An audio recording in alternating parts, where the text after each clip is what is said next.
Welcome, everyone, to the April 26th City Council work session. Welcome to everyone here and everyone at home. And the first item up on our agenda this evening is a briefing by our police auditor, Mark Gisner. Mark, do you want to take it away here? Thank you, Madam Mayor. First thing I wanted to mention is President Clark and Vice President Taylor suggested that I have these about once every 4 months for council. If you would like more than that, please let me know, or if anything else comes up that's let you know after you're done. may happen a time or two, then of course I'll let council know. But in terms of regularly scheduled things, about 3 times a year, just wanted to give you an update on some of the things that have been happening lately, just as I'm getting comfortable about where we are and trying to deal with the issues and some of the what I call loopholes in the way we operate and the way the ordinances are and the way the charter is and the protocols and the union contracts. So as we deal with those particular issues, I'll try to inform council about it. The first one, of course, is as you know, I've been seeking clarity on the public records laws with regard to public safety employees. It's certainly been an important issue for the media. The Civilian Review Board had sent a letter out maybe a week or two ago to the Attorney General asking for his opinion about what role he might have in those issues. I expected a reply in 4 or 5 weeks. I got a reply in a couple of days, which basically said that they will not get involved in those issues. So they're either saying that you're on your own or that all of you are brilliant enough to make those decisions on your own. So I'm hoping it's the latter. But what that gives us then is the discretion, I believe, to decide what is of significant public interest in terms of what we may or may not release in terms of public record law involving public safety employees. So we're going to work with the city attorney and try to come up with some common ground and some procedures.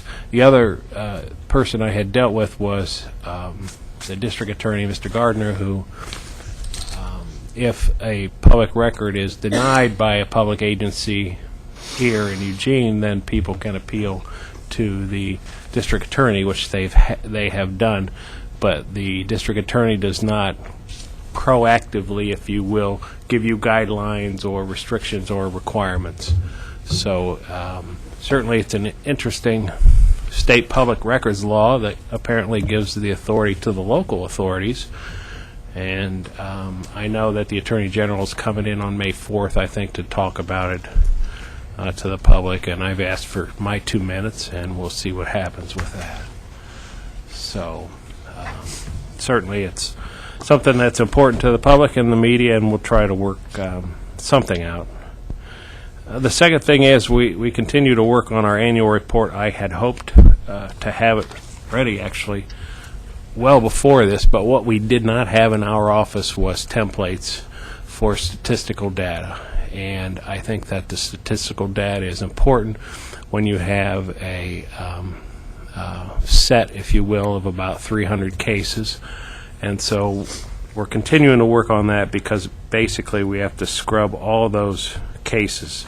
The current system in place, the IAPRO system, does not give me the data that I think is of value in terms of looking at complaint trends. And so actually Dawn's been working on this project since January and working very hard. We have completed our information on service complaints, and as indicated in the memo that I sent here, my opinion is I think that we have for basic customer service issues, I think we have a dysfunctional model.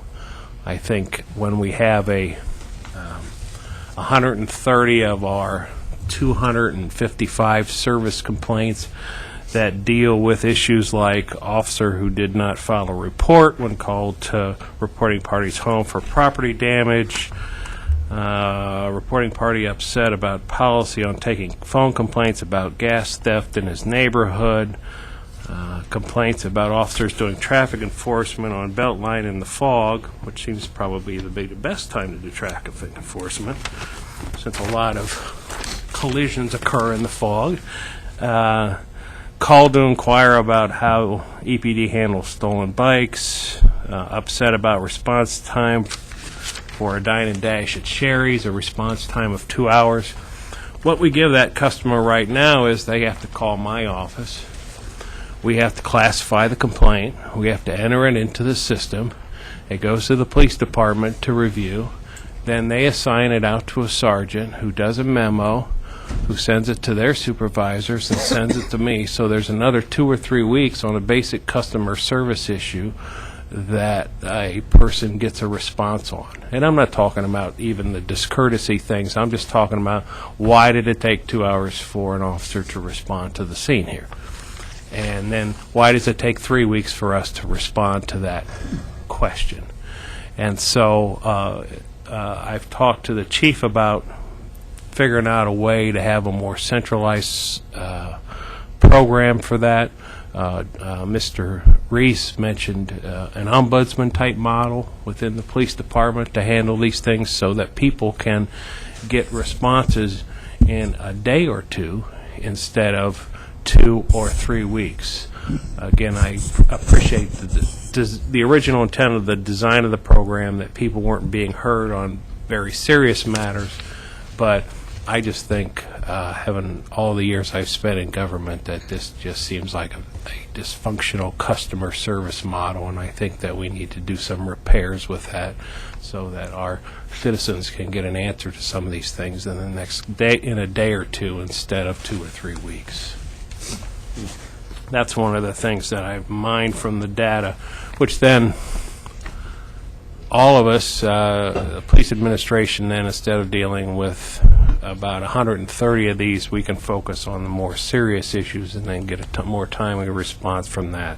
But it's something we're still working out.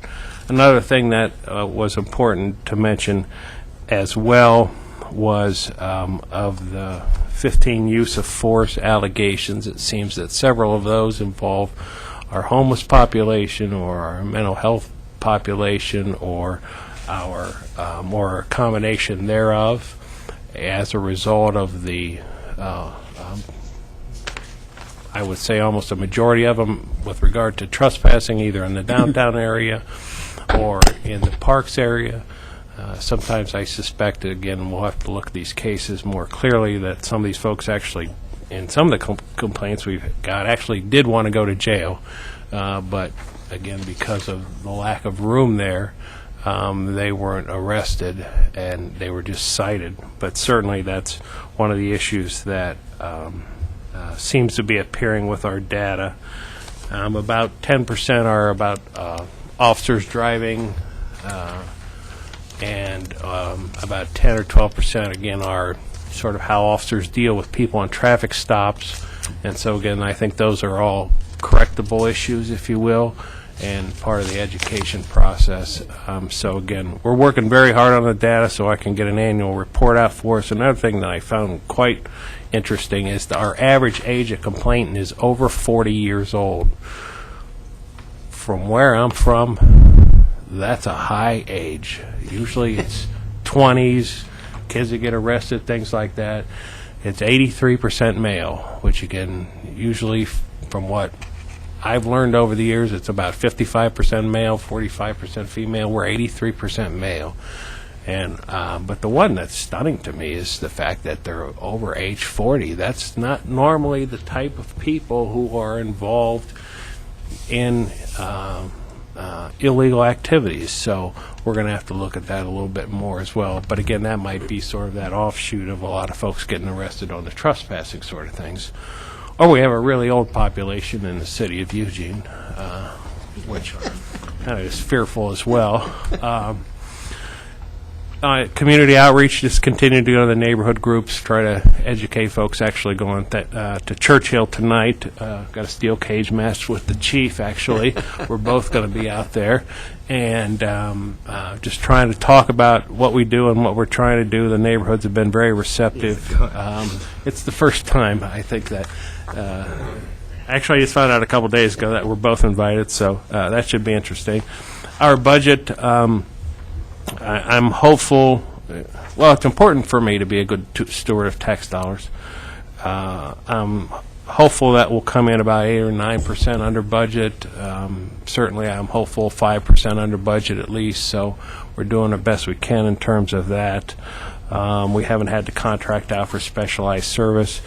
I went to the Police Executive Research Forum conference in Philadelphia last week. Didn't realize it was a 5-hour flight from Salt Lake City to Philadelphia. But learned a lot there. There's a lot of big city chiefs there. When we deal with 40 tasers in 2 years, they usually deal with 40 tasers a month or more.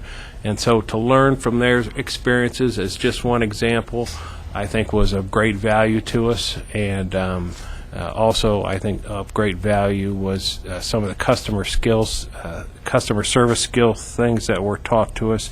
So hopefully we'll be able to work with that. All the other things, I don't want to have to read back to you. Complaint numbers are about the same as they were in 2008 and 2009, and they're projecting out in about 2010. But again, about 130 of those are your basic customer service issues that I think we've got to find a better way to deal with and give our citizens more satisfaction. The last thing that's on my memo was I'm dismissing for timeliness a rather high-profile issue, and so you may be hearing more about that. But again, I want to try to do the best I can to stay within the restrictions of the ordinance, and that's also included on even the public records thing. So we'll deal with some of those things in the future. 4 minutes for questions. Any 4 questions? minutes for questions, right. We're scheduled to finish up this section at 1:45, so if you have some quick comments that you all want to make, Yes, sure. do it. George Brown. Thank you, Mark. I've got a couple quick questions here. About the CRB letter to the Attorney General, I was really disappointed in the response from the Attorney General. Of course, it made me realize, well, I don't really know I know what some of the Attorney General's duties are, but apparently providing advice, legal advice to all and sundry is not one of them. And like you say, stakeholders getting together and trying to work out something where we have more information, that will be great. The only thing I can see is long-term is make it kind of like Ohio, where you came from. It's like you can find out anything about anybody except their home address and their Social Security number. Everything else is public. Talk about transparency and openness. Seems to me like, though, that's probably a legislative remedy. Get enough lawmakers in Salem all at the same time to decide that the system needs to be changed, I guess is about the only remedy to... I read their letter. I thought it was very eloquent, very clear statement of the problem, and like I say, was really disappointed in the one-sentence reply. But hopefully the local stakeholders will be able to get together and improve that situation. Any improvement would be good. Then let's see. Yeah, regarding the Police Executive Research Forum Conference, do they publish, I'm interested in some of the topics that you guys heard. Do they publish anything online? I don't know if they will. Précis of the presentation, any? I don't know. They had several, actually, what they called forums, where they had 4 or 5 experts, if you will, that basically took questions from the audience. And again, one of the things, one of the big topics was the tasers, where clearly Taser Incorporated is, by issuing the letter that they did about shooting folks in the torso area, their view was that Taser is expressing doubts about their own, my opinion is, expressing doubts about their own device. And so it was really eye-opening for us because, again, we've had a limited number of experiences here compared to the lots of numbers that folks have had in those other cities.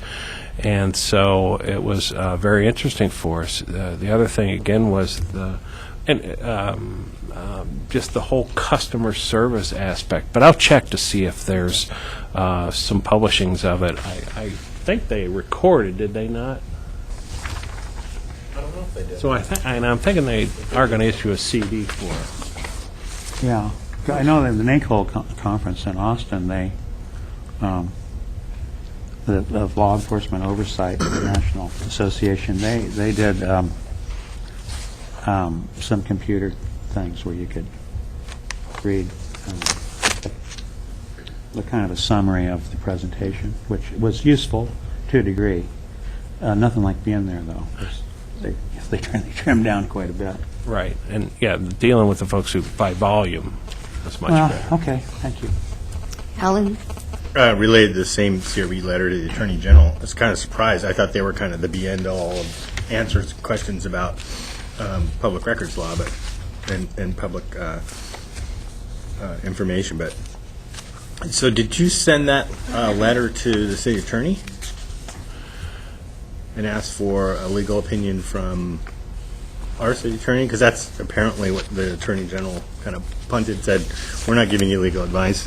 But Well, we've had that debate. It's a matter of clarity for me of who decides what is of significant public interest. Because the phrase is may not release except for instances of significant public interest. Having dealt with the federal government, both with the Justice Department and Health and Human Services, when they say may, it's you can or you can't do it. When they say shall, you ought to do it, but we're not going to punish you. And if they say must, that means that you better do it. And if you don't, we will punish you. So may kind of leaves it to someone to make a subjective decision. I believe what he's saying is, and based on what I've read of the law, and my understanding of the law is, and this is why I wanted to clarify it, is that the public body, whether it's my office or the CRB, makes that decision about what the definition of significant public interest is. The Attorney General clearly is not defining what it is, and the district attorney has said that they will not define it in advance.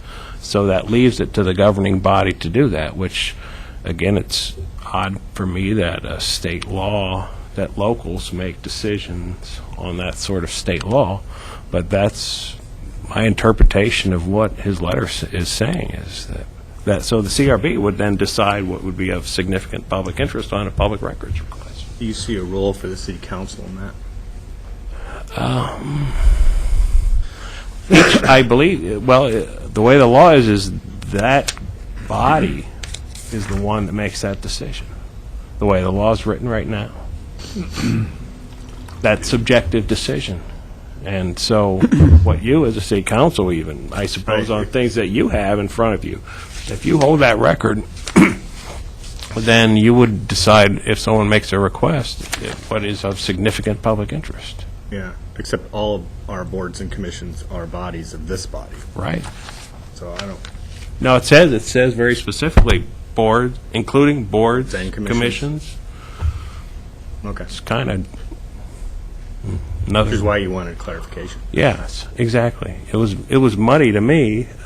My goggles were muddy when I started looking into this, and so we've got clarity from him now, and we've got clarity from the district attorney. So I think it's good that we have clarity. So what's your plan for moving forward on that issue? We will certainly work with the city attorney and the police because there's certain things in the ordinance as well. The ordinance does not permit my office to retain records, but when I came there, we've been retaining records since 2007, internal affairs records since 2007. We're purging those, but we still have complaints coming in and things like that. So I don't understand why we're retaining records, and we're not going to do that. And then there's other things within the ordinance itself that deal with the public records. So first and foremost, we're going to get in alignment with the ordinance on public records. If I can weigh in, Alan, just real quickly, it is a... I'm probably getting myself in trouble here, but It is a... No. It obviously is a complex question, particularly if we're talking about personnel kinds of things. And so I know Glenn and his office, as well as the chief, are very much engaged in the conversation and with Mark.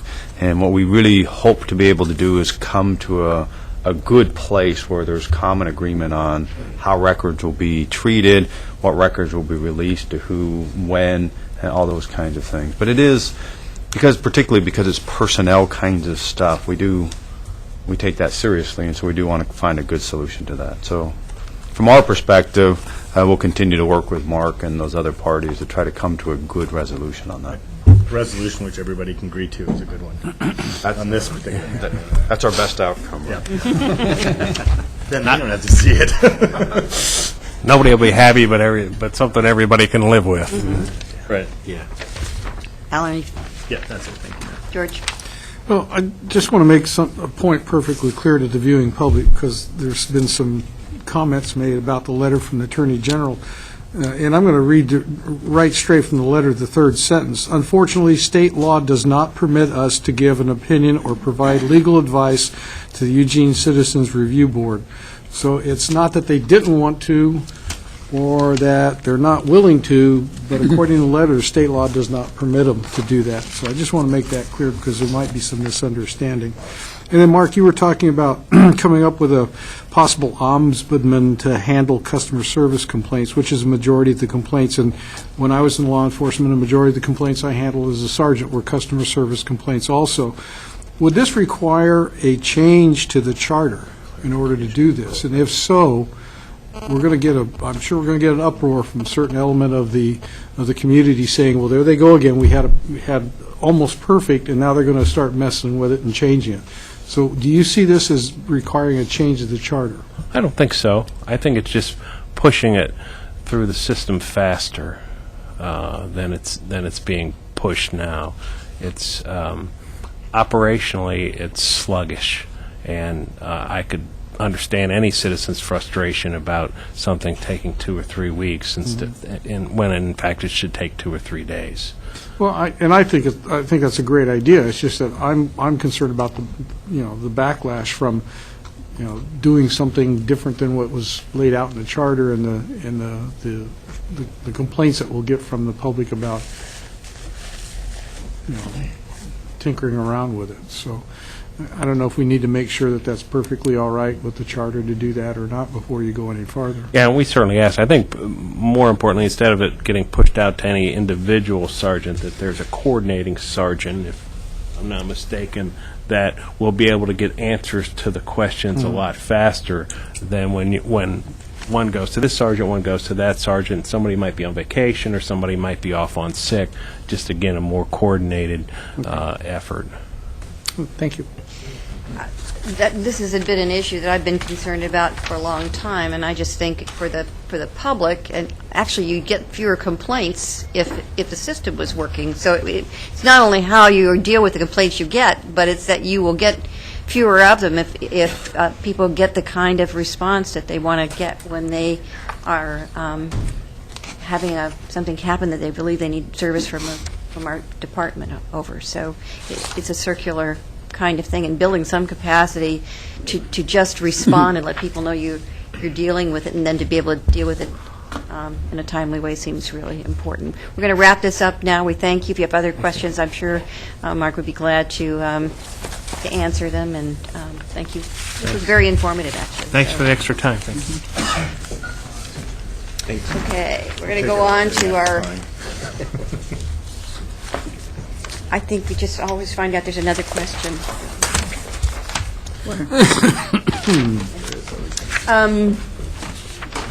So the next item we have up are another thing we've been working on, and that's our council goals. City Manager? Thank you, Mayor, and I'll just say a couple of comments, and then I'll turn it over to Terry.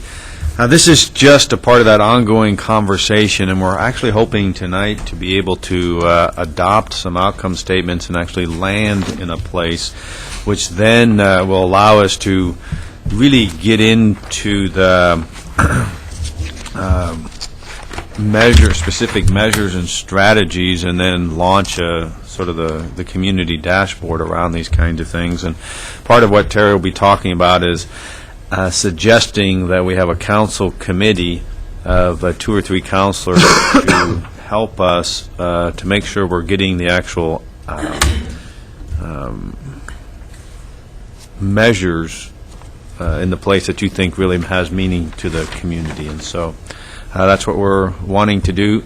As we review the budget, or if you have a chance as you're reviewing the budget, you'll note that we have used the input and the results of Eugene Counts pretty significantly in trying to align the budget strategically behind some of these goals and outcomes, as well as some strategic investments. And so we have been using this data as we go forward. So with that, I'll turn it over to Terry and go from there. Thank you. And I'm really glad that we're getting a chance to resume the conversation. The last time we met and talked about this, which was a while back, I thought it was just such a rich discussion, and you all really delved deeply into the values connected to each of those goals, and that really helped inform the outcomes that we updated for this conversation. So please tell me we're going to be responsive today. One outcome is obviously part of the PowerPoint system. There we go. So, as John mentioned, our primary objective today is to come away with no more than 3 to 5 outcomes for each of the council goals. And before we dive into that work, I just want to show you a little bit of what flows after that decision is made. So, to do that, what we're going to do is zoom into one of the goals and show you what comes next. So in Safe Community, you have a set of outcomes under it. Each outcome is going to have associated with it strategies, and these are just samples. These are not what we're necessarily using, but it's just to illustrate what I'm talking about. So strategies to help us achieve those outcomes, and the measures to allow us and the community to track our progress toward achieving them. So what we're going to do next is, after we have the outcomes, that will guide the development of measures. As John mentioned already, the information we gathered from Eugene Counts has already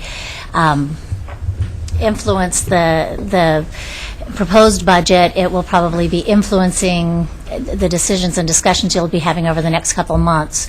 And it's certainly the concrete outcomes are going to be what dictates the development of the measures. And then after we have the measures in draft form, we're going to test them with members of the community, for one thing, to make sure that not only are they relevant to the outcome, but are they understandable? Is it clear? And does that give you the kind of information you would need to know whether we're making progress toward that particular outcome? And that's also what we're really hoping, that kind of information from the council subcommittee. Will this help you as a decision maker to know whether we're making progress toward those outcomes that you've selected? And then we'd like to bring all the measures and the strategies, what we're working with at the time. As you know, these things will continue developing over time, but we'd like to bring the working ones back to you to show you where we are, probably around June. And then what will come next is the launch of the web dashboard that's going to really help to ground the ongoing discussion with the community about our performance in sort of concrete facts and evidence and information about our progress. So what I'd like to do now is show you what it could look like. Now this is an example of features it might have. I'd like to show you that.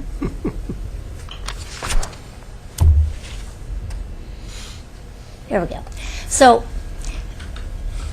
You'll see, this is the heart of the dashboard part of it, but I also want to point out that we're building in interactive features to really sort of carry on that two-way conversation with the community and give a chance to continue highlighting community members' voices. So it could have video, it could have ongoing sort of information that people can where they can share their thoughts and where they're hearing from each other. And then we'd like to make our use of social media more dynamic, focusing on a particular, whatever's really topical but related to that, and inspire some interesting discussions from people using that as a forum too.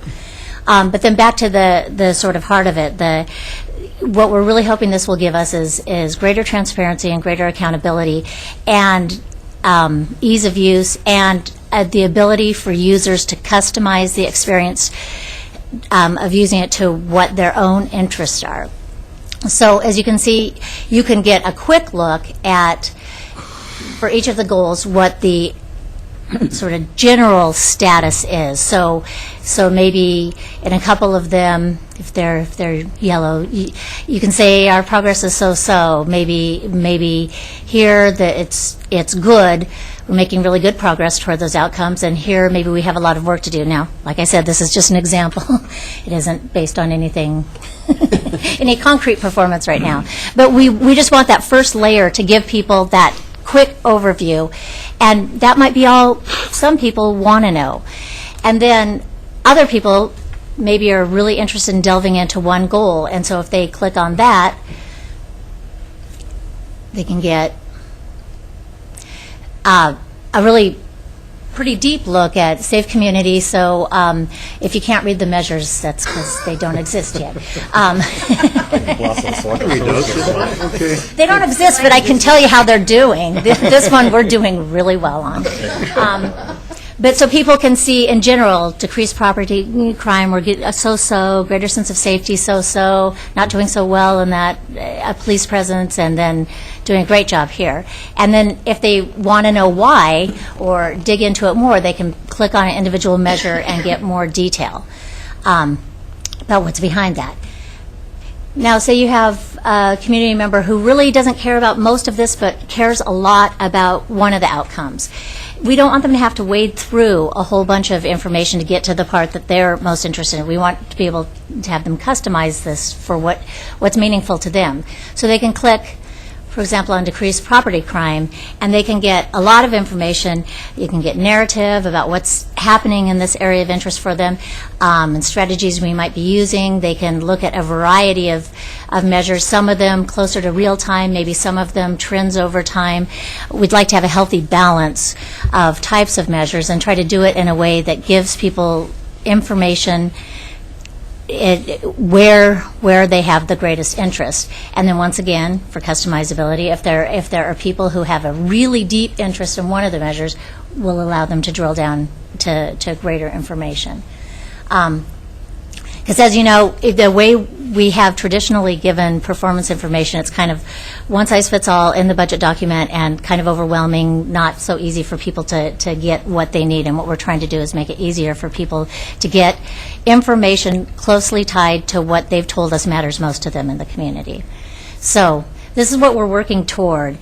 And to get there brings us back here. So before we completely dive into working on the outcomes, I just want to remind you of a couple things from the information that we gathered through Eugene Counts. The 5 issues that cross multiple goals in Eugene Counts. I'm sure that these are burned in your memory now, but just to go over it again: downtown, public safety, jobs and economic development, communication between the city and the community, and alternative transportation modes. And then, in the community survey, when we asked people what the most important problems facing Eugene were, they told us unemployment, downtown issues, homelessness, economy, and crime. So, for each of the goals, I just thought I would show you, so you can reflect for a moment before you go into the goal, a visual representation of what people really emphasized when they talked to us in Eugene Counts. And so in this particular case, the size of the word is relevant. The larger words in each of the word clouds are the ones that were mentioned most frequently. So when people are talking about safe community, that's what That's what they told us. And this is where we are. So you feel free to dig in and start thinking about. You want feedback on this stuff now? Right. Because what we want is sort of a yes or no or maybe on each of these goals with their outcomes. So if those outcomes feel okay, we need sort of a yes, let's move forward on that. Knowing that these aren't going to be in stone and concrete forever, that as we go through the months and years, things will evolve based on, we may have a really great sense of safety downtown, so that no longer needs to be sort of one of these highlighted ones and something else comes into it. So some flexibility as we move forward. But we are looking for some discussion and or yes, no, maybe on each one of these. So before I open it up, I just wanted to bring up one question, and I haven't brought it up before, but I'm looking. It just reminded me of it when you were putting down the priorities of the community, that the homelessness popped right out of there, and it's not readily apparent to me as you go through these where we're addressing that. And that was one of the things when we talked about this in January, where people were ambivalent about how to, some of the ways that we had talked about including it didn't feel quite right, and they wanted to over time figure out where we add that in as far as the outcomes, because if I'm remembering correctly, it was maybe some work with the Human Rights Commission too, and how we actually. My only concern about it, honestly, is we identify it, we say it's an issue, it hasn't gone away, it's still part of just like better racial relationships and all that. It hasn't gone away, it's still part of what we care about, it's just not up front here. But I'm a little concerned that you can't pull out because people have made such a deal about it that we don't have a place that it sits out here. I just wanted to express that. Chris? Yeah, that's actually kind of an interesting point, because if I were trying to figure out where to put homelessness as a large umbrella topic, it would be very hard to find. I think for some people, as we've talked about before, homelessness is both a condition and then it can lead to a behavior. To me, when you talk about safe community, you're focusing in on probably more often than not behavior aspects. And so if there's a behavior aspect related to homelessness, this might be the appropriate place to put it. That connection is actually a little more tenuous than maybe under sustainable development, where the condition of homelessness is something you'd want to address as a function of the underlying economic well-being of the community for all folks. So figuring out a way to decrease unemployment, strategic job creation, that's where you would address a condition like homelessness. So maybe figuring out a way To call it out. talk about the condition that people find themselves in under the general discussion of how do you create a good, stable, sustainable economic base. Maybe something like that. I'd just be looking for how we could make that kind of connection. So I think it's a very good point too, Mayor. It was one of the things that stuck out for me that kept coming up all the time, but of the outcomes that we have, it doesn't show up, which I think is a bit odd. It'd be hard to explain, to say, well, we're working on it, trying to figure out where to put it, because it doesn't fit in each of these. But I think it does actually cut across a lot of these. And for me, when I think of safe community and homelessness, I don't think it's safe being homeless. My experience in talking with homeless people and working on the Safe and Sound project is that homelessness is a very unsafe place to be. And decreased homelessness will increase safety for a big portion of the folks that are homeless. But it also is about development in terms of more housing. So maybe it just ends up being in multiple places.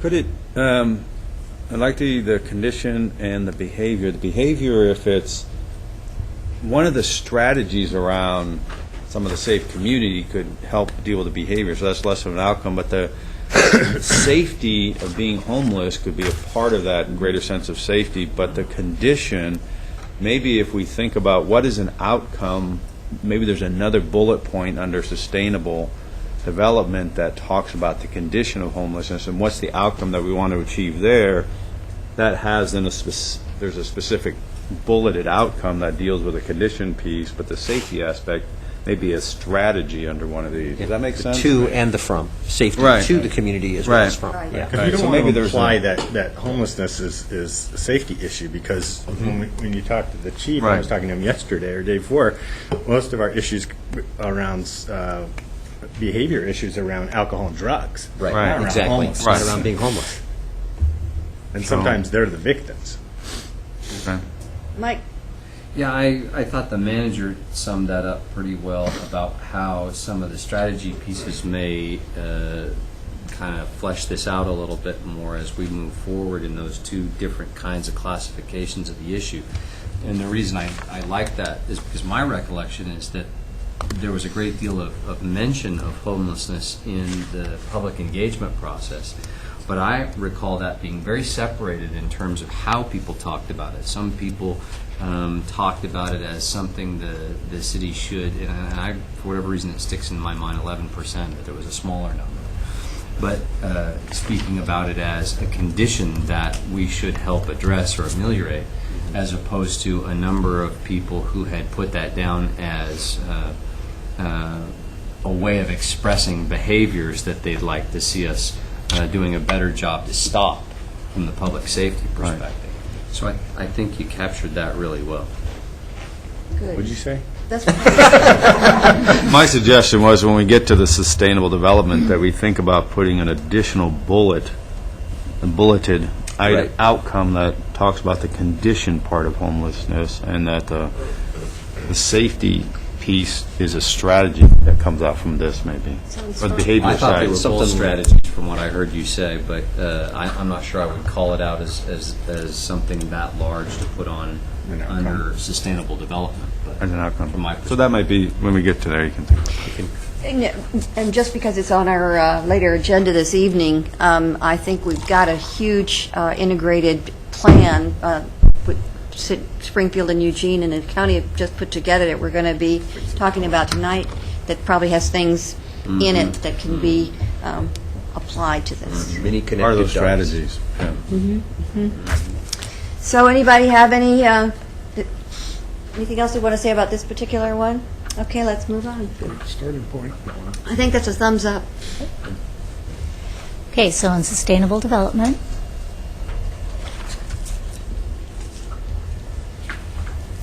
Could you go back to that word cloud just for a second?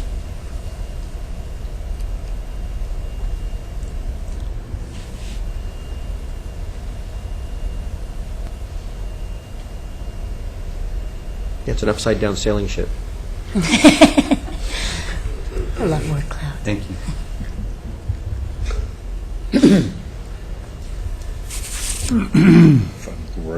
Chris? Yeah, just a quick one. I like it. I like the kind of vision part at the top and then the goal part at the bottom. I did have one word change that I thought might really maybe reflect what I thought the conversation was. It's in the last bullet where it says ways economic social. Way implies you just look at it. To me, I might substitute, instead of way, substitute the word balance, because I think that's the more active word that's describing what we're trying to do, which is to try to balance those elements to create an effective outcome. So that would be the only word change I would make, is take out way and substitute balance. I think one of the things we've already decided on is that we're going to be trying to use this lens of this triple bottom line lens that this speaks to here in a lot of our decision making. So it's more than balancing it; it's using it as a decision making tool to see how all of those things are affected by our decisions. Well, then what does weigh do? I mean, what do you get when you weigh, I guess is what I'm getting at. Well, it says decision making. Other than know you're heavier than you want to be. You filter through these effects. You're bogged down because you're weight. What I would look for is a word that talks about what you're going to do with economic, social, and environmental issues. You're not going to just weigh them. Okay. It says decision making that. Yeah.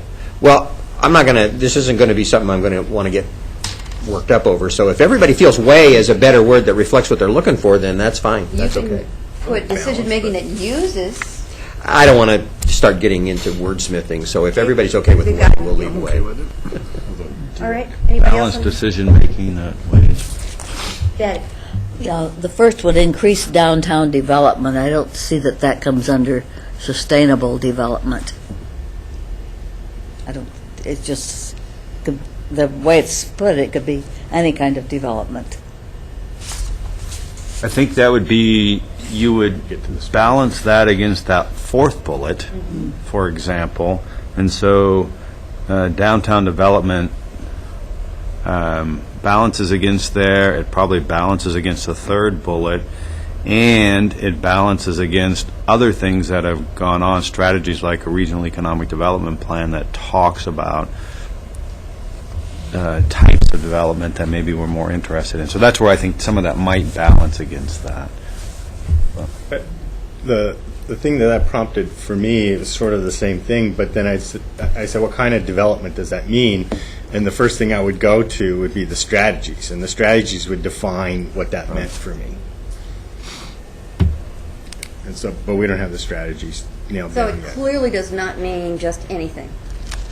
Yeah. Right, we're probably not going to do a super Walmart Right. downtown because that just doesn't, Or a rendering plant, or that doesn't fit for downtown Eugene. Increased could include a Walmart. depends on what the strategy Not is. if you apply all these other things again. George? Well, my question is, why is it just downtown development? Why not like increased development all over town? We're talking about sustainable. I don't know. It seems like it's too specific for an outcome. I mean, wouldn't an outcome be like development along the riverfront, Walnut Station? Commercial infill around, like. I would just say that in the conversation we had in our goal-setting session, we were focused on, we said we wanted to focus on downtown. It That's why it's doesn't there. mean those other things don't continue to occur. This is just the things that have come out of the community that say, here's sort of what's on people's minds as wanting to move the dial on. The other things continue to occur. They don't go away. Chris and then Mike. Yeah, I think downtown is appropriate to be called out specifically because downtown is our common area. Did we call it our front room or our living room or something like that? And so while all parts of town are important, and I agree absolutely with George on that, but downtown is a unique element in that it is our common area. It's the thing we all have, the entire community has as a focus, plus it did come out of the survey, so the community also sees this as a focus area. So I think in that regard, I think it's okay to call it out. Mike?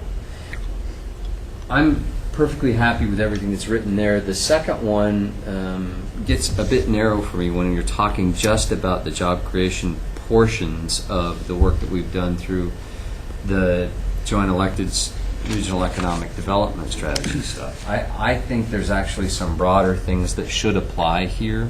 Another one that I would put that's particularly relevant when we get to the fifth one, and I'll bring it up there to hit the rest of it, is that we're not looking at this from a broader economic perspective and saying what can we do to increase the tax base, for example. What are we doing to increase property values by virtue of policy, or what we're doing with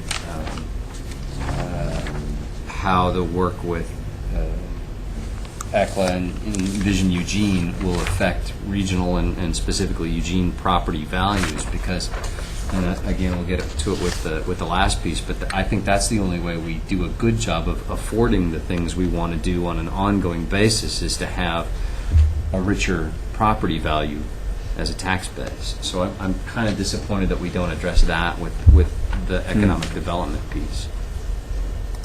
Okay. Anybody else? Okay, I guess we're ready to move.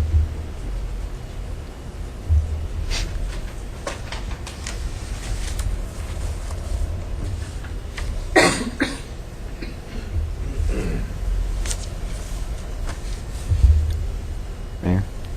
Yes, Mike. I think we need, as a strategy piece under this, I don't think we, again, I don't want to wordsmith all of this stuff either. I'll resist the urge, even though I often do. Accessible to all incomes perhaps could have a strategy piece that gives us greater flexibility on city-owned parkland that is yet undeveloped in how we develop that. One of the ideas that I brought up when we had this goal-setting session last time was to use volunteers more readily to help develop parkland that's owned but undeveloped for use in some way. So I'd like to see us doing more as a strategy piece there to add, how do we involve more people in getting more of this current owned land usable as park space? Chris? This builds on that a little bit. This is the only other wordsmith I have. This is it. Is instead of incomes, rather than saying accessibility is only related to money, perhaps accessibility really should be related to all socioeconomic groups. So maybe accessible to all socioeconomic groups, so that disability, age, you want your arts and culture to be accessible for a wide range, not just because you have money or don't have money. Hey, anybody else? If I remember if I remember the conversation that we had about this particular free one, stuff. was that some of the events that the city puts on or that are put on in the city, a lot of folks can't afford to go, and I think that's why we came up with this one particular accessible to all incomes. And I agree, and I don't want to remove income. I want to just expand it to be income, absolutely. I think that is still a laudable thing to do, and then expand the thinking to say there may be other barriers as well. So I don't want to lose money. I just want to And that's the only reason why I brought that up is because I remember that was a real specific conversation we had about It was. the I cost remember of that. it. It was. Yeah, absolutely. Okay, anybody else have anything about this one? Okay, I think we're... Can I just ask for clarification, though? Are we adding socioeconomic status, or? Sure.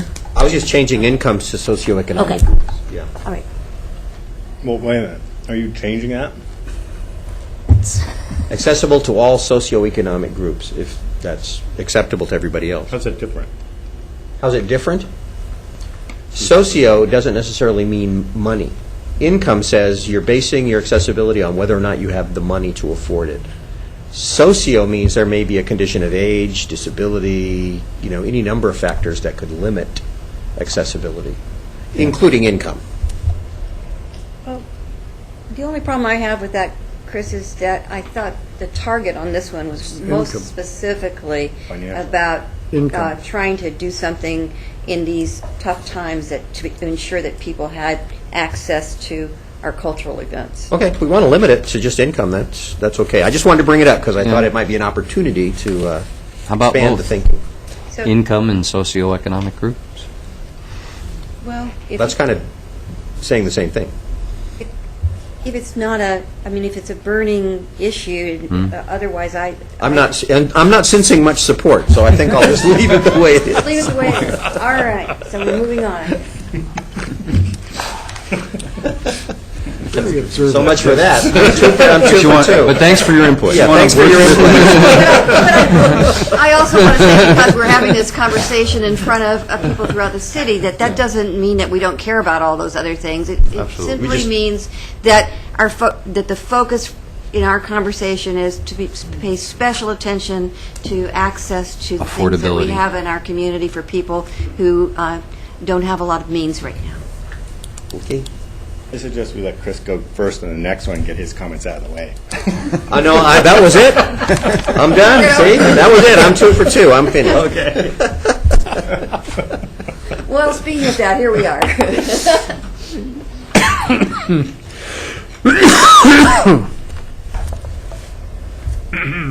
Anybody have any comments? Nope. Good. I think it looks like we're good. Good to go. Oh, that's big. Taxes, money. That's busy. See, taxes. Fees. Services. Mike? If you'll flip back just for a second. Sure. Biggest word on the page is tax. Yeah, I have some some challenges with the idea that we're going to put it in as a specific outcome, that we're going to raise your taxes somehow. We're just looking for how. That particular outcome that enshrines that we're going to find a newer expanded revenue source, I find that one particularly challenging. I would say that, as I brought up in the earlier model, it'd be perfectly okay to say that we're going to find sustainable revenue streams, which may mean that in order to do this, we have to have better economic development, property values that are higher, which brings the corollary for increased property taxes with it. But to enshrine that we're going to definitely create new tax mechanisms as an outcome is challenging for me. Doesn't say that. Newer expanded revenue sources, what would that mean then if it weren't that? Would you think it could mean what you just said? I don't read it that way, but perhaps the manager could clarify. Calling you Betty and now calling out. Beck, did you have something you wanted to say first? Or? No, not yet. Yeah, okay, Betty? Well, we've been for 15, 14, 13 years, we've had a goal of increasing of adequate financial resources, and we've never dealt with it. It's just been sitting there. And if we want to do services, which was another big word on that before that, we have to have money. And everybody knows that we're short of money. And like when you talk to the police department, they say the population has increased, the police force hasn't increased. It takes money to get more police. It takes money to do more of all the things we want to do. And we do need some new sources of revenue. And I think we should discuss it sometime. As I've said over and over, the City Club did a big study on on taxes some years ago, and I think I gave my copy of it to the manager, I don't know, but there are sources of revenue that other cities use that we could at least consider. Thank you. Alan? I agree with what Betty said, but my question here is a wordsmithing one. And it's the use of sustainable right after we just had a goal that was sustainable development. And I think that's confusing using the word sustainable here again. I'm wondering if there's a different way to say that and get the same meaning, because it means something completely different in this context than it does in the sustainable development goal.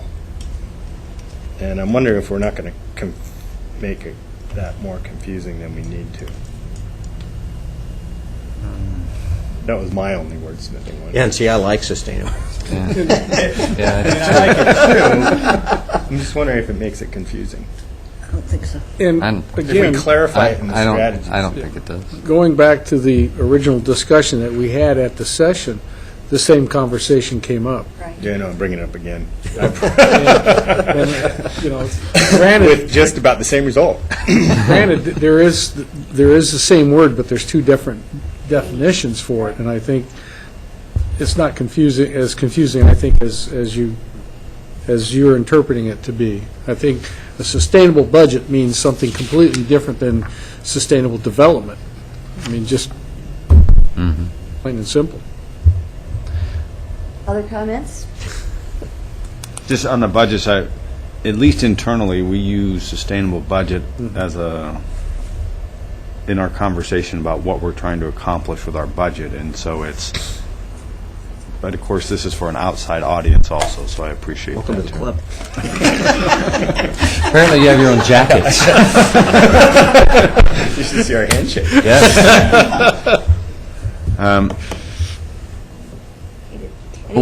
Yes. Well, I was just wondering if he was going to address my concern on this, too. On the revenue sources. Do you mean that is to create a new, what is it that you meant with that particular line? Actually, these have actually come out of the previous conversation, so these aren't necessarily my words in here, so I will... These are ours. Yeah, talk about that. I guess I don't necessarily think it means purely that you have to go find a new tax or fee. It may, when we talk about services, but a expanded revenue source can be increased property values because you're expanding a property tax in that sense, right? So that doesn't preclude that. So I don't see it as precluding it. I think, again, it gets to the strategies and what else are you trying to accomplish? What do you need as a revenue to do that? It could be an existing revenue that you're expanding, or it could be a brand-new revenue that people are willing to use, so. And when strategies get put out there for us to look at, we are going to have to decide, oh, that's right. And that's Yeah, when that you may discussion say, you may say, thanks, John, but that strategy doesn't work for us, and so we're not going to pursue that. I speak only for myself. Apparently, when I say I would look towards those that expand current base of revenue sources in new and innovative ways. I wouldn't say one necessarily precludes the other. I would say that you could be looking in both directions, and because you're looking for what's possible to try to make it us able to provide the services we want to provide. Okay, I think we're done with this one. So, All right, then I think we're supposed to put a motion on the table. I'm sure you're correct. Yes, do you need it? I have it, I just need to get back to that page. I apologize. If you had paper, you could turn to it easily. Well, you're right, Betty. I don't think there's just one. It's moved to approve the set of outcomes as presented. I'll move what the mayor said. And, I'll second what Mike said. okay, all those in favor, please indicate. What was it? Move what the mayor said. All right, 6 in favor, none in opposition. And I didn't say earlier in the meeting, and I should have, that both Councilor Ortiz and Councilor Solomon are not with us this evening. Okay. So, Mayor, we would like, if there's 2 or 3 counselors that would That's be right. willing to be a part of a subcommittee to now really do the measurement piece of that, so we have a sounding board for that. Be a part of it. Strategies? What's the No, this timeline is again? the actual Strategies? measurements on how you're going to measure the outcomes. Metrics. The metrics. So Metrics. who wants to work on the metrics? What's the timeline again on that work? that would be, I believe, we'd be talking to you, is it May and June? Question. Why do you want a committee instead of all the counselors? For something like this, I think it should be all of us. We would be bringing back I know. the package to everyone to look at, but it would be more we were putting together little focus groups of different constituencies, and we'd really want a couple of counselors to weigh in on, is this going to give the kind of information that we as elected officials would like to have, and that we think that our constituents would. Then it'll all would come need. back to us, And right? then the whole package will come I back. But understand that, but I it's think- more hands-on work. It's more time than we could ask the whole body to take on. It's a little more in-depth. So, did you want to work on it? I'd like to, but I probably should not under that timeline. Okay. Really like to, actually. So, anybody here? I'll do it. Alan will do it. Anybody else want to do it? Jennifer and May Andrew. change my mind. I think Jennifer and Andrea should do it. Huh? Jennifer and Andrea should do it. Well, Jennifer and Andrea would if be. you're not here, you get nominated, Right, right? that's what happens. Okay, we'll nominate Jennifer and Andrea. Check in with them. Great, thank you. Don't miss it. Yeah, thank you. That'll learn you, right there. Thank you. Okay, thank you.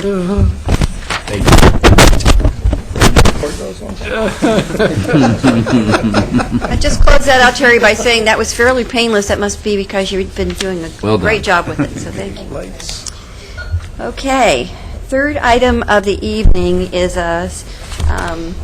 part 2 of our discussion about forming an act. The second Welcome. act. Second act. Act Second 2. act of the act.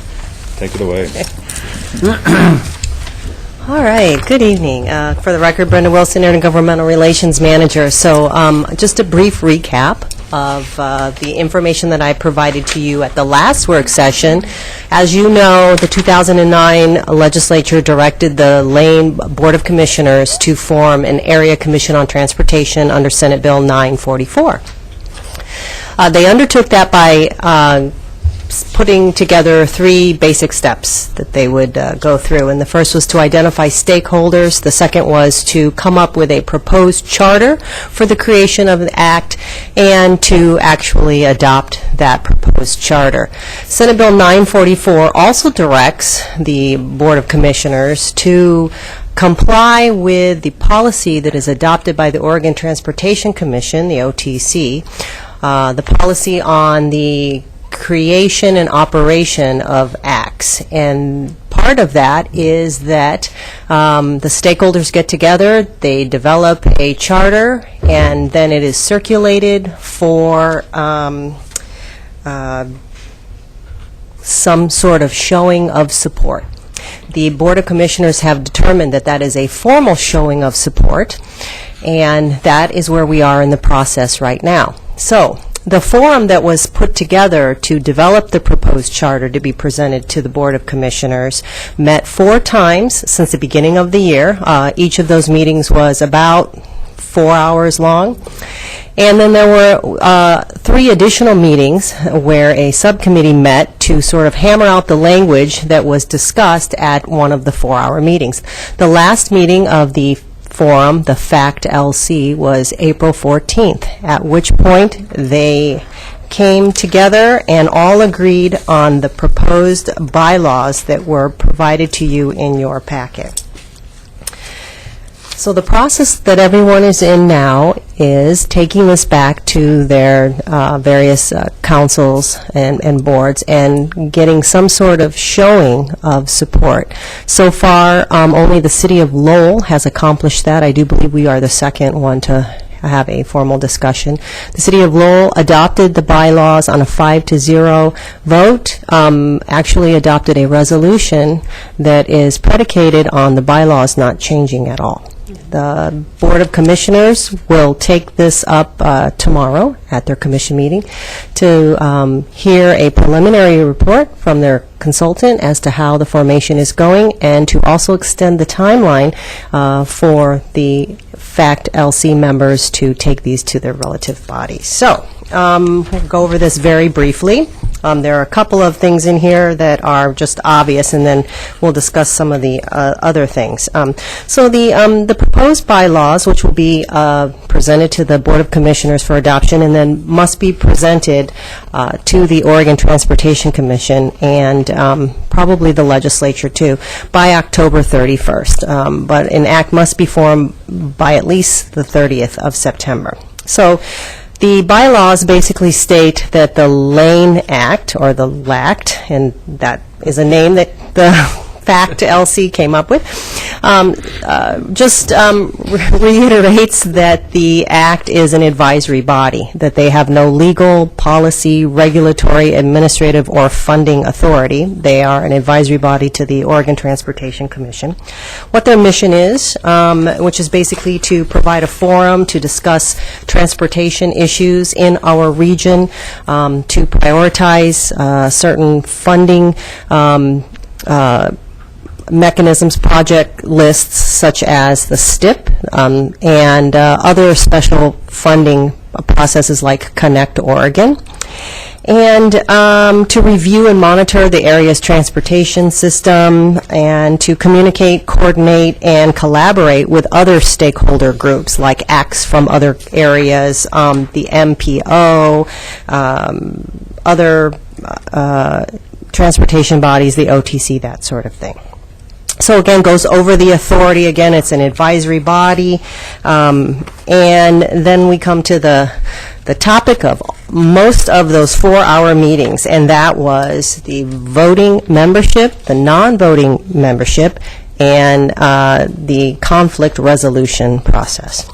So the draft bylaws before you set forth the voting membership of up to 27 voting members, which would include a representative from Lane County and 1 representative from each of the 12 Lane County cities, all being elected officials.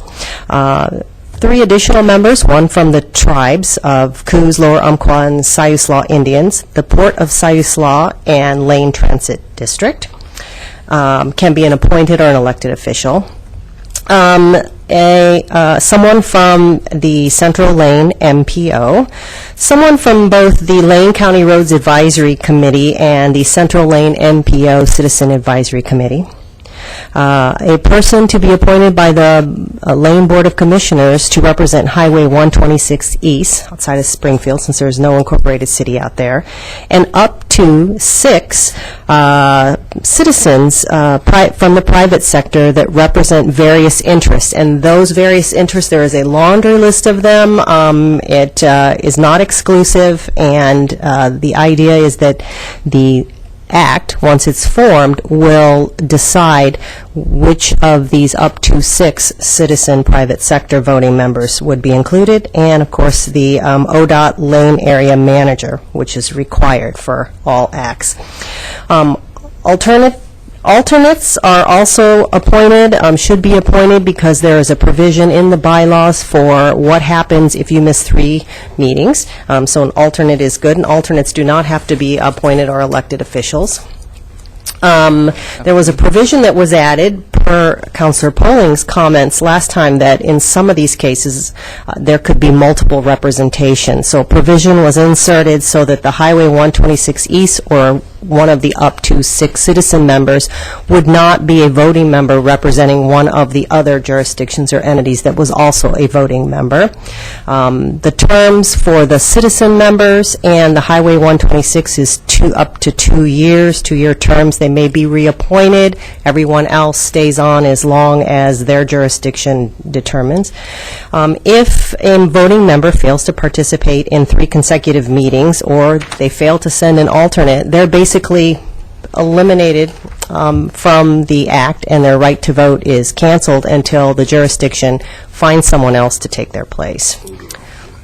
There can also be non-voting members, and it's my understanding that these non-voting members may come and go depending on what the issue is before the act. So both federal and state legislators, Oregon Transportation Commissioners, member of the Governor's Economic Revitalization Team, representative for Lane County, and anyone else that the LACT feels is necessary.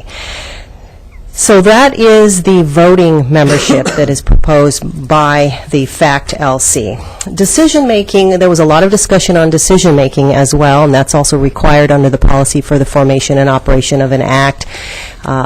There was a lot of discussion on consensus building. And what we saw from some of the other acts is that most of the decisions, because they are advisory only, are made by consensus.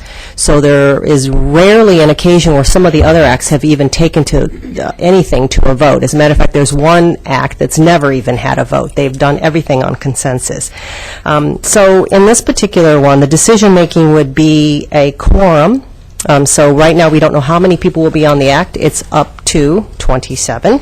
But if there were 27 voting members, then a quorum would be 18. And so 18 members would need to be, voting members would need to be present in order to make some sort of decision. Again, that decision would be by consensus. If for some reason a consensus could not be reached, it would be a simple majority of the members present, or 80% supermajority of the voting members present. And a simple majority may call for the end of a discussion if it looks like consensus could not be made.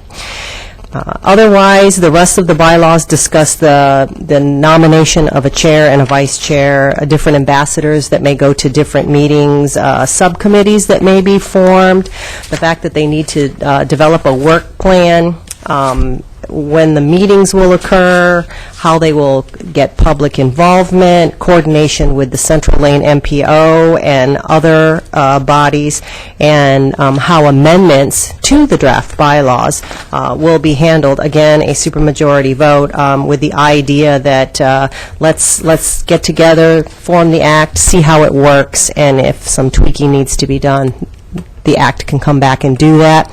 They present those amendments to the OTC. The OTC doesn't really have to ratify those. So what the Board of Commissioners is asking for is a formal showing of support for these proposed bylaws. So that's the information I have to provide to you on that, and I'd be happy to answer any questions. I'm sure the mayor has some comments, since she's been involved in the FACT-LC. I guess a couple comments I want to make is that all the other acts have one city, one county, one vote kind of configuration that's suggested. Here, they don't do it on proportionality. I would say that it was good that everyone around the table agreed to these bylaws. And however, there was a somewhat of a discussion on the part of Commissioner Handy, representing the county, that he was interested in the county being the one to give consent to the citizen members of the act. And after thinking about that and listening to other people, I personally could not figure out how that could be in our interest, because you're saying everybody's equal around the table except for this one entity gets to veto things for everybody else. So I think we all kind of came to the conclusion that would be not add to the functionality of the group. And so Commissioner Handy ended up with a kind of a green and yellow card combination. And so I only say that because I don't know what that means when this goes on to the Board of County Commissioners and then goes on to OTC. But that was the issue that was sort of still a little challenging toward the end of the discussion. Things for you to remember, and it helped me, is that the whole reason to have an act is so that you can compete for state funds with other acts. And so, and that we don't have one means we don't compete strongly with them for funding. So that's the purpose of doing that. And the second thing I want to say is that the act does not determine the projects. The projects still come out of, we send our own projects forward. I actually pretty vigorously asked every question that was around this table in the process of that meeting. So I was satisfied that we still control our destiny in terms of what we want to put forward in terms of what would happen in Eugene. And I think that's what I was actually very concerned about. So anything you want to add to that, Brenda? No, Mayor, I think that that's a perfect summary. And again, one of the things to remember is that we're really not competing against each other. It's our opportunity to compete against the other acts who do speak with one voice, and that would help us compete on the statewide level. So like on this Thursday, I went to a Super Act meeting with all... An act super? With all the other acts, and with everybody, and every act will bring its list of its preferred Connect Oregon projects, and they will compete against the ones all around the state and see what comes out the other end. So that is, we're in a better position when we come with the strength of our whole region agreeing on the priorities. Right, and a good example is that while our county had 5 projects, and the MPO weighed in and provided a recommendation to the Board of Commissioners, they could only weigh in on 4 of them because one of them was outside the MPO area. And so that that conversation does put us at a disadvantage, whereas next year the Act will be taking on a primary role of that, and that will be a different conversation. Yeah, actually, the Board of County Commissioners, which is now acting as the Act, actually chose the project, the number 1 project is the one that is not in our area, Right. the Port of Siuslaw. Right. So, yeah. Okay, other questions, Alan? Mayor, I did Mike first, and then Alan. Thank you. Yeah. There's only one part of this that I suppose I could use some explanation on. The county and city representatives, the primary representative being elected, the alternate needing not be an elected if the primary were not there. Was there a reason for that? It would seem to me. Yes. I'm sorry, go ahead. Sorry, Mayor, Councilor Clark. The idea was that, well, there was consensus around the table that the representative to the act needed to be there. There was some discussion about sort of thwarting the process by not showing up on purpose. And it was all agreed that if you were the representative to the act, that you would really try to be there, and that's the reason for the missing 3. The reason for the alternative not to be an elected or an appointed official is because some of these groups thought it might be beneficial for them to have a staff member as an alternate rather than another elected or an appointed official. Because? Because of time constraints, because I don't know, some entities may feel more comfortable. I can see in a situation where maybe a representative from a tribe might want a staff member. I would just say then, I guess, that I'm happy to pass this as it is. I would hope that our representative is an elected and our alternative is as well. Do I have it correct then as well that the BCC is essentially free to recommend whatever they like or change this after the cities work with it? Do I have that right? Mayor Piercy, Councilor Clark, while that is technically true, I think there would be a little issue with the Board of Commissioners presenting proposed bylaws to the OTC that the stakeholder group that they set up to draft the proposed bylaws did not agree with. Yeah, I would hope. Okay.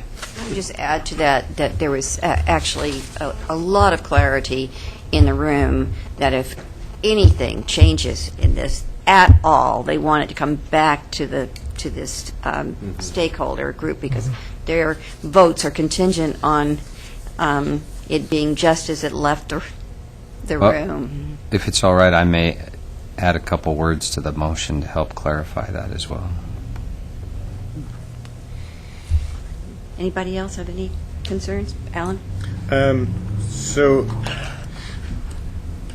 the Lane Act has impacts on MPC in, I gather, 2 different ways. Recommendations for the State Transportation Improvement Program, STIP, and the Connect Oregon dollars. And so does MPC no longer make recommendations on those 2 programs, or would they still make their own recommendation? Or does this supplant MPC's recommendation to the OTC on those 2 different programs for money? Mayor Piercy, Councilor Zelenka, I'm going to answer both of those separately because those processes will be separately, and Andrea Reiner is here to help me out.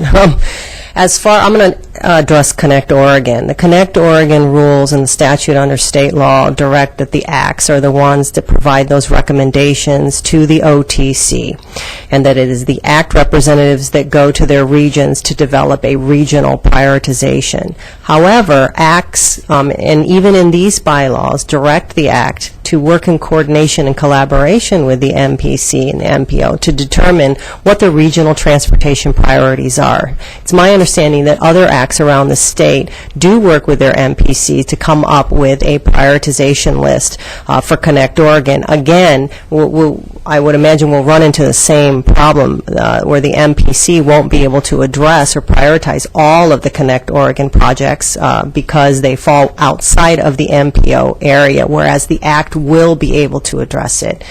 As far as the STIP projects go, the Act also provides an advisory list of prioritizations to the OTC, but the MPC also provides a prioritization of those projects. And I looked, there was only one act that addressed this in their bylaws, and their bylaws specifically say that the Act cannot revise the prioritization of the MPC, but needs to take those into consideration when developing their own prioritization. I don't know if that's... Okay, yes. So I can imagine the MPC, for those at home, that's the Metropolitan Planning Commission, which is the metro area entities, Springfield, Eugene, Lane County, LTD, and Coburg, that the MPC would make a recommendation probably before the Lane Act did, and that would be taken into consideration on the Connect Oregon. And there are members from MPC. And there's members on there, right. And Yes. But the STIP would have basically 2 recommendations going to? Okay. Thank you for that clarification. On the organization voting members, on the 6 citizens from the private sector, I'm assuming, and I want to get it into the record, that where it says in the second sentence, the citizens should be selected to represent a diversity of interest. I'm assuming, since there's more than 6 there that are listed of all the different interests that could possibly be there, that the selection would not be duplicative of any of the interests. So there wouldn't be 2 airport people or 2 bicycle people, or that there is a diversity of interests that represented, which to me means 6 different interests. Mayor Piercy, Councilor Seneca, that is the discussion. It's going to be as broad and limited as those applications that they receive. Sure. So they're not going to be able to force someone, for instance, from trucking, who doesn't apply to be a member. At the same time, until the act is formed, there's really no way to tell what sort of interests or what is the word I'm looking for? What specializations will exist on the act, nor what the act at that particular time wants to deal with. Right now, a very hot and important topic in our region, as we all know, is high-speed rail, and there has been some discussion of that. Hopefully, once we get going and laying track and stuff like that, maybe there will be another issue that's important, and the Act wanted the ability to change the sort of mix of the citizen stakeholders to fit those gaps that existed and the issues that were hottest at the time. Good, that makes sense. I like the consensus model. I think that will probably work really well. And I like the backup that says when they can't achieve consensus, that you do an 80% supermajority vote of those present. So if you don't come, you don't get to play. But so that's an important distinction for me, because that would prevent people from killing things by just not showing up. So it's 80% of the people present at the meeting. That's correct, so you need to be there. Right. We talked about that quite a lot. Yeah, and that's a very important distinction. Okay, so I think we're ready to put a motion on the table. I'll make it this way. I'll make an amended after, if you'll allow me, Mayor. Move to support the proposed bylaws for the Lane Area Commission on Transportation.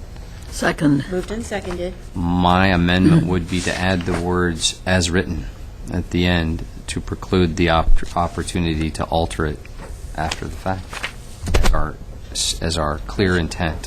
Why don't you just put it out there that way in the first place? Yeah, don't amend it, just put it out. You could make your own friendly amendment. Just put, Yeah, you can make a take friendly. it back and put I it just out. didn't want to force everybody at I the don't think table anybody without did. any kind of That's good. No, discussion that's of good. it That's to do Seems that like without the it's- chance. Okay. Then, in fact, I move to support the proposed bylaws for Lane Area Commission on Transportation as written. Second. Moved and seconded. Okay, all those in favor, please indicate. 6 in favor and none in opposition, it passes. And we actually got done with everything, Do even consent? early. Wow, All is well. all's well. Getting better all the time. Can we do consent? I like doing consent here. No, I People think we come don't, expecting it to be Yeah. over there. yeah, and- great. We just, Because it's after this one. okay, I've got some corrections on the minutes I want to make. you've got a half-hour break here, so. Oh.